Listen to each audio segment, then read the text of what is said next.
यदि सामने कोई दुश्मन अपना खड़ा है तो उस समय अपने को इतना दृढ़ कर लो, अपने को इतना पक्का बना लो कि दुश्मन के सामने एक भी आंसू अपने आंखों से मत गिरने दो। देखो सारे तुम्हारे शत्रु सामने खड़े हैं, तमाशा देख रहे हैं, तुम जितना रो रहे हो ये मन ही मन में प्रसन्न हो रहे हैं। अब जो होना था वो तो हो ही चुका है ना, अपने मन को दृढ़ करो और जल्दी से सिर की तरफ से आग लगा दो।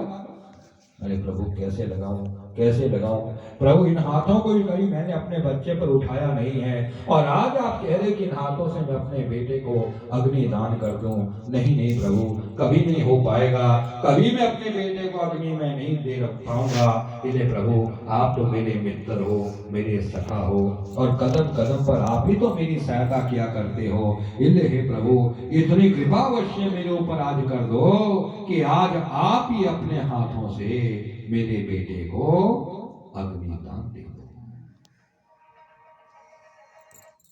तो जब अर्जुन ने भगवान से कहा क्या मेरे बेटे को अग्निदान करो, तो भगवान ने कहा चलो ठीक है अर्जुन, यदि मेरे हाथों से अपने बेटे को अग्निदान दिलाना चाहता है तो आज तो चलो मैं अग्निदान करने जा रहा हूँ, लेकिन मेरी बात याद रखना कि जब मैं 125 वर्ष पूरा करने के बाद सरगंडा की झाड़ी में अपने शरीर को छोड़कर जाऊंगा अर्जुन, तो वहां पर तू मेरे पूरे परिवार वालों को अपने हाथों से अग्निदान दे देना। ठीक है प्रभु, वो तो बाद में देखा जाएगा, अभी मेरे बेटे को आप अग्निदान करो। कहते भगवान ने अपने हाथ में अग्नि का पुंज लिया और सिर की तरफ जाकर जैसी मारा भगवान अभिमन्यु को अग्नि लगाने लगे, आग लगाने लगे। कहते आग लगाते लगाते वहां हमारे भगवान के आंखों से भी आंसू गिर पड़े। भगवान ने सोचा देखो देखो मुझे देखो, मैं तो इसलिए अवतार लेकर इस संसार में आया था कि बड़े बड़े पापियों को, बड़े बड़े दुष्टों को मैं सबक सिखाऊंगा, लेकिन मुझे देखो कि आज मैं किस तरह इस बच्चे को अपने हाथों से अग्निदान कर रहा हूं। बाकी तो जैसे कैसे लोगों ने दुख को सहन कर ही लिया,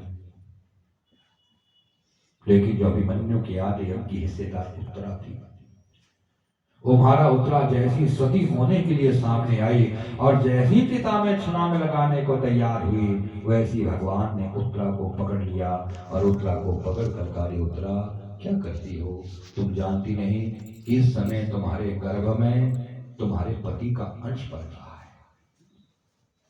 उत्तरा यदि तुमने अपने पति के अंश को अपने ही पेट में मार दिया तो अगली जन्म में तुझे और भी छोटी अवस्था में विधवा का दुख सहन करना पड़ेगा।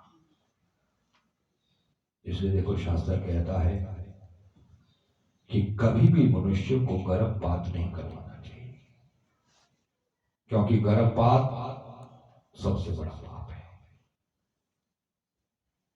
लेकिन अब तो हमने सुना है कौन से कोर्ट में ये कह दिया है कि हमारा गर्भपात सब करवा सकते, गर्भपात का कोई दोष नहीं।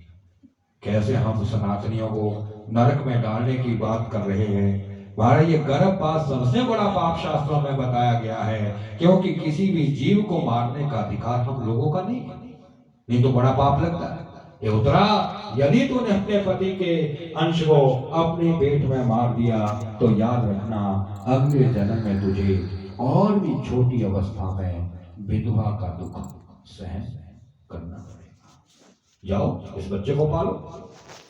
जैसी महारा उत्तरा वहां से चली गई और अभिमन्यु की चिता की आग जब बड़ी जोर जोर से भड़कने लगी तो क्रोध में भरकर अर्जुन अपने सिर के बालों को उखाड़ने लग गए। भगवान ने कहा अर्जुन अरे शांत हो